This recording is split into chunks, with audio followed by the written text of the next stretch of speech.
Oh, the internet. Oh, the internet. Speaking of, I mean, obviously with technology, another thing I want to tell you about that's coming out is a new program coming to Canada.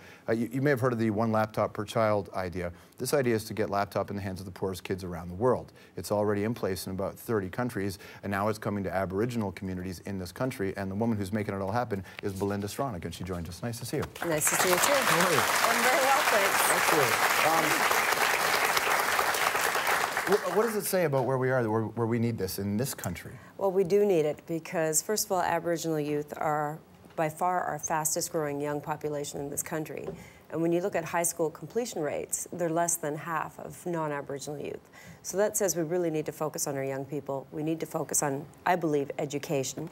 And I brought you a gift. This is our laptop, and we hope to get it in the hands of every 6 to 12-year-old Aboriginal young person in this country. And it's not just about giving them a computer. There's software on this? Absolutely. So, I mean, first of all, as a parent, I could not imagine my children not having access to a computer, to the internet. You're out of the game already. So this is a modern educational tool that these young people will have. But we've had about 20 different partners, including BMO and Ballet, that have not only contributed money, but also ideas and resources to have this laptop completely customized for the needs of Aboriginal kids. So we've worked with CAMH, Safe Water, drinking initiatives. There's a dancing program on there so you can get healthy. Nice. Is it like DDR, Dance Dance Revolution kind of dancing? It is that kind of thing. There's a maze program, artistic programs. Buffy St. Marie has contributed a great musical program to this that also teaches about geography and history. I know that. I mean, obviously this is Wi-Fi ready, but the infrastructure in a lot of these communities is in a pretty tough state. It's not always high-speed internet, but there is connectivity. They estimate in about 80% of the communities. So you've been in the House of Commons, you've been in government, and there is this idea that if there was an actual will to do this, I mean, I applaud you and the corporate community for coming together to do this, because that's really what it is. But isn't a lot of this the responsibility of governments in a sense? The government of Ontario has stepped up. They've prioritized education for Aboriginal kids. So I'm very proud to say that they're one of our partners. Okay.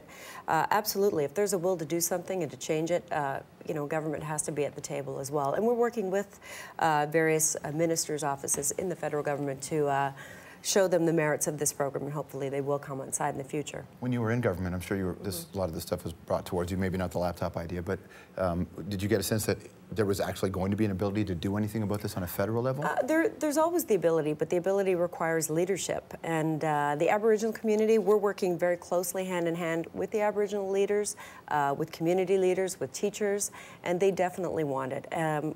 There's an estimate that there's about a $3,000 gap in funding per child, Aboriginal versus non-Aboriginal, because of disconnected provincial, federal programs. So that's a huge gap per student. Well, one thing when Davis Guggenheim comes on, I want to talk to him about is the idea of benchmarks. And I've sort of figured out that 4 years, 8 years, you take a look at a student going through the system and you can kind of figure out the success rate. Because, you know, connectivity is an issue, but also, you know, this is kind of an early project here. What are your benchmarks for success going to be to see if this works? We've factored that into this program. There's a very rigorous measurement process. So our first phase is that there is a pilot of up to 5,000 units. We'll then collect the data with the communities, with the schools, and then we'll see where we have to evolve what's the data going to show you? Well, it's going to show us if it works. I mean, we already know that in the small tests that we've done and in the other, 2 million units that are out there around the world, students are more excited to go to school. They're very proud of these units. They get to own them. And when we go into a school, we saturate the entire school. So no student is made to feel like they don't have access or they're left out. So everybody gets one. They treat it as a very valuable item. They take care of it, even though it's almost indestructible. You can throw it against the wall.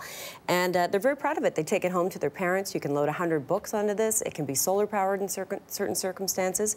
And they're really excited to go to school and they learn. They love the paint program. They love the maze. Don't throw it against the wall. Don't throw it against the wall. Don't throw it against the wall, okay, even though it appears away. Really nice to see you. Thank you very much. Nice to see you too. Thank you. Thank you very much.